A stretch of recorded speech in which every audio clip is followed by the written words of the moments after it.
শোনা যায় আজ থেকে বহু বছর আগে কামাখ্যাতে কি নরবলি হতো, সেটা 2 বছর আগে ধরা পড়েছিল। আসাম গভর্নমেন্ট ব্যান করে দিয়েছে। স্বাভাবিক। তো মোটামুটি 2022-এ লকডাউনের সময় হবে, 2021 তখন মানে মিডিয়াতে দেখেছিলাম। আসামে ভয়াবহ ঘটনা, বাড়ির মঙ্গলের জন্য তন্ত্র সাধনায় এক শিশুকে নরবলি দেওয়ার অপচেষ্টা। ঠিক অনেক হাল্লা হয়েছিল, নরবলি ধরা পড়েছে, বলি হয়নি।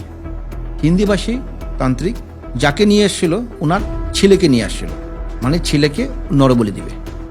ওনার হচ্ছে কোনো ধন সম্পত্তি পুঁতে থাকা আছে, যদি ছেলেকে যদি বলে দিতে পারেন তারপর সেই মানে ধন সম্পত্তি যেটা আগের দিনে পুরনো লুকিয়ে থাকে সম্পত্তি এগুলো পাবে।